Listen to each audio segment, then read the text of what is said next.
This is kind of an odd story to bring to you on a Sunday, but, well, it broke yesterday afternoon, and we have seen numerous desecrations of St. Peter's Basilica in just the last few months.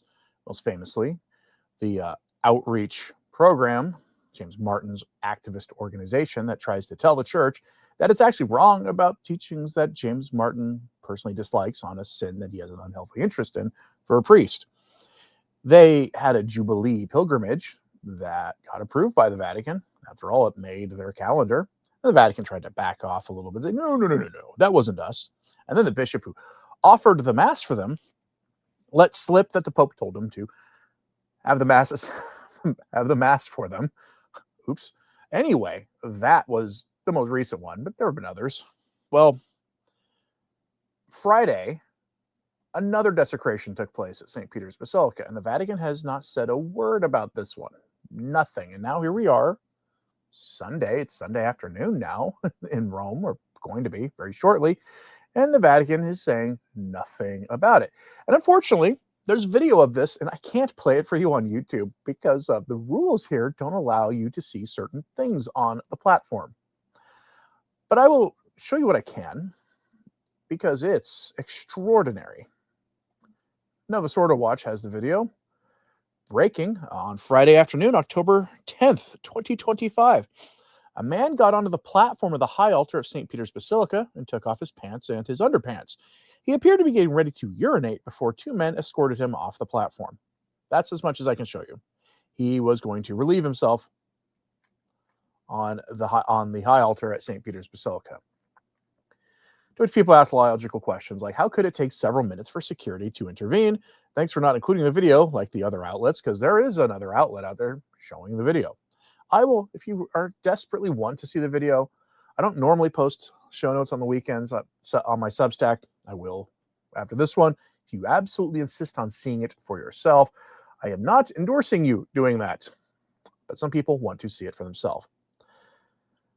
Catholic Set, a very moderate outlet, who usually reports on all things Rome, described it this way. A Cretan urinated on the high altar. Actually, he tried. They stopped him. St. Peter's Basilica on Friday. The Vatican makes no announcement. Nothing. Not even to announce what reparations will be performed. Do you know why they're not going to do that? Because the only reparations that have been performed after the James Martin Jubilee Mass in the Vatican were done by bishops in the United States. It wasn't done in Rome. There are signs. It seems like God is trying to send us a message, and you are free to interpret it any way you want. But it seems like God is trying to get our attention right now. How long are we going to ignore it? How long are apostolic men who bear the graces of and charisms associated with ordination and consecration to the office of bishop and priest? How long are they going to remain silent? Why doesn't the Pope speak? Well, at the very least, he doesn't speak about this because it's divisive. He's here to maintain unity now. Bring us all together in the name of synodal dialogue and accompaniment. People who believe fundamentally different things will coexist in the same space and in the same church and not challenge each other. Instead, we will just give each other a big old group hug. I'm not the only one noticing that this is some kind of sign. Just a normal traditional Catholic on X says, medieval people would have recognized the signs multiplying way faster than us educated modern men. How many warnings and desecrations do we need? And it's not the only story of desecrations happening this week that I have for you. But when the church as an institution is being used by the men given the holy obligation and duty to defend her, and they turn the church into an NGO, that's what they've done. The Pope just gave congratulations to Catholic Charities in Puerto Rico, for helping subvert the United States. He didn't say that, but that was what they do. And he gave an address to another international organization doing the same work. When the Catholic Church uses the gospel as a shield so it can help secular authorities subvert the church or subvert countries, it's not just the US, it's the entire West, there's a problem. And it's not the only issue. They get on board the green program, which is just on its face nuts. There's a problem. And the problem is people don't have the faith. Many in the hierarchy clearly don't believe the gospel. They don't believe. Sometimes they let it slip when they talk about the miracle of the loaves and fishes being a miracle of sharing. The real miracle was sharing. Give me a break. They believe this stuff, but this is not the only desecration. I would be remiss if I didn't show you this, since I did talk about the Anglicans recently. This is, Canterbury Cathedral. And the dean decided, no, criminal elements did not forcibly enter the cathedral after hours and do this. This was done with the permission of the dean of the Canterbury Cathedral. Here are the details. The Church of England decided this week to cover the interior of the oldest cathedral in England in graffiti in order to represent the voices of, quote, marginalized communities. The very Reverend David Monteith, Dean of Canterbury, said, quote, there is a rawness which is magnified by the graffiti style, which is disruptive. It is unfiltered and not sanitized. This exhibition intentionally builds bridges between cultures, styles, and genres, and allows us to receive the gifts of younger people who have much to say. Does that sound like something one of the Bergoglians, one of the extreme modernists in Rome who are running everything in the church right now would say? It does, and that's because synodality is a program to turn the Catholic Church into the Anglican Church. That's what it's about. He goes on to say, it's actually stunning how much the elite of Britain hate their own culture and civilization. You couldn't even invent this as satire. They're literally scrawling graffiti on the walls of ancient cathedrals. Everything beautiful is just torn down and destroyed. That is being done with the official permission of the Dean of the Canterbury Cathedral, who in the Anglican system is the guy who runs the cathedral.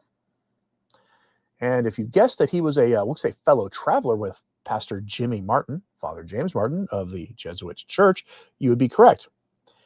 This is the Dean of Canterbury who commissioned the internal graffiti in the cathedral. He is a James Martin type who is in a parody of holy matrimony to his male partner. To be clear, God loves everyone and we all sin. But to promote that James Martin's sin is completely anti-Christian. I can't play this video, but he, every year, can't miss it. Christians can't miss this. It puts us on notice every year. But in June, every year, the secular world turns into letting the James Martin crowd have their parades and celebrate their sin and their public rejection of the gospel. Well, in this video, the dean talks about the first time he went to such a parade and how he danced and pranced and had a good time and how important it was for everybody to be accepting of that. That's the Dean of the Canterbury Cathedral in a nutshell. If you ever wonder why things are so bad, so rotten, that's why. And to further really talk about this, to bring this back to the Catholic Church, when we talk about desecration, in Kenya, the bishops have been dealing with a problem of people stealing the sacramental wine in the bottle and turning around and selling it and serving it at bars. There's a Kenyan telling us how the Kenyan bishops fixed this issue. The Catholic Church in Kenya has introduced a new altar wine for Holy Mass. From now on, only wine with a coat of arms of the Kenyan Conference of Catholic Bishops and the signature of the bishop's chairman can be used at Mass. This decision came after the old Mass wine was found being sold in bars, hotels, and shops, losing its sacred meaning. Archbishop Anthony Muheria said the new wine is owned by the church and not for sale in any business place. It is imported, pure, and used only for the Holy Eucharist. Archbishop Maurice Muhatia reminded all Catholics to follow their diocesan rules for getting the wine and treat it with reverence and care. Many faithful welcomed the step, saying it protects the holiness of the Eucharist and ensures that only proper wine is used for Mass. As Scripture says, do not profane the holy things of the Lord. This reminds us that Mass is not ordinary and the blood of Christ is not a product, it is a mystery of salvation. And I think this warning from Leviticus is something that the Dean of the Canterbury Cathedral needs to remember. Do not profane the holy things of the Lord. As do the priests who manage St. Peter's Basilica. They need to remember, do not profane the holy things of the Lord. And very much so, everybody running the church today needs to remember that axiom: do not profane the holy things of the Lord. I'm very curious what you think about this, so let me know. As Joe Bullock in the chat says, please hit like. It does help. If there's a hype button, in the comments or near the comments, go ahead and hit that. That's a new thing YouTube is rolling out that does help promote videos. Raven Ray says, tomorrow is the anniversary of the miracle of the sun at Fatima. Will we get a new sign? Probably not. However, I have been wrong before. Maybe God will give another warning. Maybe this could be the great sign in the heavens of that some of the mystics of the church have said would come very well. I sound like my nose is stuffy. Yeah, I think I'm coming down with something, which is just great. So anyway, let's go on finally to a bit of good news. If you've been paying attention, we've been dealing in the United States with the Democratic Party in various states trying to break the seal of confession, forcing priests to tell whatever was confessed in the confessional if it pertains to certain issues related to being a mandatory reporter, where the safety of a child isn't concerned. Some people watching that say, yeah, that's a good idea. Well, a Catholic priest who violates the seal of confession is automatically excommunicated, ceases to be a priest, and ceases to be a Catholic. It's a big deal. The United States has honored this until fairly recently, where several states have tried to do this. Most recently, in the state of Washington, a bill was passed through the state legislature, spearheaded by an apostate, a former Catholic who left the faith, and signed into law by a, on paper, nominally Catholic governor of the state. They all cited the need to protect the most vulnerable, etc., etc. Immediately thereafter, the bishops of Washington took the state to court because, well, why wouldn't they? And this became a national and even international story. We got an update on this from LifeSite News. This is good news. Headline: Washington state will not enforce the law requiring priests to violate the seal of confession. Washington will no longer threaten priests with jail time and fines for upholding the seal of confession, the Alliance Defending Freedom announced today. Now, that's good news, but it's not as good news as it could be, because that headline leaves it open for them to change their mind. A better headline would have been, Washington state loses in court and is ordered to remand the law, to break down the law and go back and try again without forcing priests and ministers to violate their rights. But that's where we are. Here's some details, because this was part of a court process. The state of Washington officially agreed to drop all attempts to enforce a law that threatened Catholic and Orthodox priests with jail time and fines for not violating the seal of confession. Senate Bill 5375 was the latest iteration of attempts by Democratic Senator Noel Frame to try to coerce priests and other religious officials to report penances to law enforcement if they confessed alleged abuse. The violation of the seal of confession is an excommunicable offense in the Catholic Church. Both Frame and Liberal Democratic Governor Bob Ferguson cited their professed Catholic faith during their debate over the bill. However, the law has been permanently enjoined since the summer by the Western District Court of Washington, following a challenge brought by the Catholic bishops. Orthodox Church has brought a similar lawsuit against the law in the Eastern District Court of Washington. These lawsuits culminated in settlements announced today by Alliance Defending Freedom and the Becket Fund for Religious Liberty, which permanently ends any enforcement action by the state and county prosecutors. Well, let's pause there. If they say they're not going to enforce it, it's not permanently ended. It means that they can come back and try again. What they need to do is pass a law to make their aims, because it's a laudable aim to protect the most young, but leave the religious people out of it. And yes, I recognize the church has a problem. I'm not blind. But you cannot, in a free society, expect a Catholic priest to choose between his soul and jail. Not if you're in a free society. Most men pay lip service, at least when they enter seminary, to the idea that they know that the time may come someday where they will have to make such a choice. But in a free society, they should not have to. So this is a good news law. They've agreed to not enforce the law, but that does always leave the door open. The law had faced an onslaught of legal pressure in addition to the 2 lawsuits. Similarly, the Federal Department of Justice asked to intervene in the case and announced an investigation into the state for passing the law. The Catholic bishops had made clear that they would not comply with the law. Throughout the debate on the law, which had gone through several different versions in the past few years, sponsors and supporters ignored numerous warnings about religious liberty problems from a Catholic bishop, Protestant ministers, and legal scholars. Legal scholar Jonathan Turley, a professor at George Washington University, criticized Democrats for, quote, adding a 5th stage for confessions under a new law and called the bill blatantly unconstitutional. Putting aside the obvious violation of the sanctity of the confessional, it presents a novel problem for priests if they both encourage the faithful to unburden themselves while at the same time reminding them anything that they say can and will be used against them in a court of law, he wrote on his personal commentary website. In my view, the law is facially unconstitutional as an attack on the free exercise of religion, Professor Turley, who is Catholic, wrote. He also noted that Canon 983 forbids breaking the seal of confession and explained how courts have traditionally protected religious practice. Citing the current catechism, quote, given the delicacy and greatness of this ministry and the respect due to the persons, the Church declares that every priest who hears confessions is bound under very severe penalties to keep absolute secrecy regarding the sins that his penitents have confessed to him. He can make no use of knowledge that confession gives him about penitents' lives. This secret, which admits of no exceptions, is called the sacramental seal because what the penitent has made known to the priest remains sealed by the sacrament. End quote. Nevertheless, Senator Frame ignored these warnings, instead deciding to berate Catholic Bishop Frank Schuster during one hearing. End quote. I wish I had the video of that to show it to you. This is what they think of you. They, she cited, Senator Frame did, her Catholic faith, but she made it clear in one of the press conferences that she stopped practicing the faith. She's an apostate. And even if she had decided to go back to Mass, but was still pushing that law, she'd still be an apostate. She's waging legal war on the Catholic Church. Pray for her. Her soul is in grave danger. But a law like this needs to be struck completely. Perhaps even the state of Washington needs to pass a law explicitly upholding the seal of confession. The privacy rights of religious leaders when working with their faithful.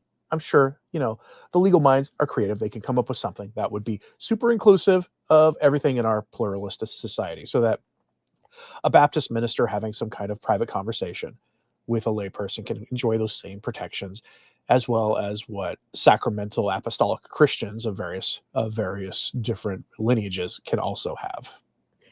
I'm curious what you think about all this, so let me know in the comments. And I'm going to leave you with my favorite thing I've seen Father James Martin post in a long time.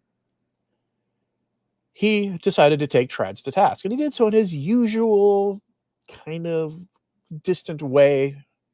He did it by honoring the opening of the anniversary of the opening of the Second Vatican Council, because it was like 63 years or something since the opening of the Second Vatican Council, when John the 23rd opened it. And at that opening, John the 23rd gave an address, an infamous address, one trads like to cite as evidence that this has been a problem for what we see in the church today is a very long time. James Martin decided to take a little dig at traditional Catholics with this. This is from John the 23rd's address. In the daily exercise of our pastoral office, we sometimes have to listen, much to our regret, to voices of persons who, though burning with zeal, are not endowed with too much sense of discretion or measure. In these modern times, they can see nothing but prevarication and ruin. They say that our era, in comparison with past eras, is getting worse, and they behave as though they had learned nothing from history, which is, nonetheless, the teacher of life. They behave as though at the time of former councils, everything was full of triumph for the Christian idea and life, and for proper religious liberty. We feel we must disagree with those prophets of gloom. I'm going to pause here. James Martin butchered the quote. What he called us was prophets of doom. So, we'll continue. We must disagree with those prophets of doom who are always forecasting disaster as though the end of the world were at hand. In the present order of things, divine providence is leading us to a new order of human relations, which by men's own efforts and even beyond their very expectations are directed toward the fulfillment of God's superior and inscrutable designs, and everything, even human difference, leads to the greater good of the church. From his opening address to the Second Vatican Council, and he posted this on the feast of John the 23rd on the Novus Ordo calendar. And the thing about it is, we like to cite that address too to show how out of touch with reality the post-conciliar popes and even John the 23rd, who didn't make it to see the end of the council, but how out of touch with reality they've all been. Because it is objectively true that since 1962, things have gotten worse. You can go look at any statistic you like to look at, mass attendance, baptisms, marriages, all the rest of those, as well as, the number of how many homes have a father in them in the broader culture. How many people wait to engage in certain activities until they're married and only with their married person. And so on and so on and so on. Anything you care to look at, things have gotten objectively worse. But the real icing on the cake with that quote, it is widely believed that the prophets of doom that John the 23rd was addressing were the Fatima seers. Take all the time you need to understand the implications of that one. Because Sister Lucia was still around, although had been mysteriously silenced already at that point, and had yet to reappear and cause all sorts of interesting speculation about her identity at that point. But nonetheless, she had been silenced in the 1950s by the Vatican. Take all the time you need to wrap your head around all of those details.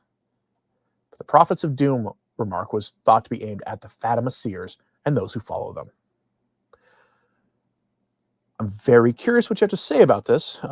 Raven Ray says the maternity of Our Lady was removed in the Novus Ordo for John the 23rd. Thank goodness he went to the SSPX yesterday for the Mass for her. Yeah. Many, many Marian feasts were removed in the 1962 liturgical reform pushed by John the 23rd. The 1962 Mass is what is said by the FSSP and the SSPX. If you go to a traditional Latin Mass, that is probably the variant you're hearing. Say variant, there are, in the day-to-day Mass, virtually no discernible changes between the 54 rubrics and the 62 rubrics until you get to Holy Week. That's a whole other story. But for most people, you won't be able to notice the difference. I'm sure there are some minor things that some people know about, and if they are, go ahead and put them in the comments. People might go looking for them. But as a general rule, you won't notice the difference. But there were feast days he removed. I'm curious, though, what you think about all this? So let me know your thoughts in the comments, please. So like and subscribe if you haven't. It does help. Go share this on social media. It helps a lot, too. Please pray for everybody we spoke about today. They need your prayers. And as always, pray for the church. I'm Anthony Stine. Ave Maria.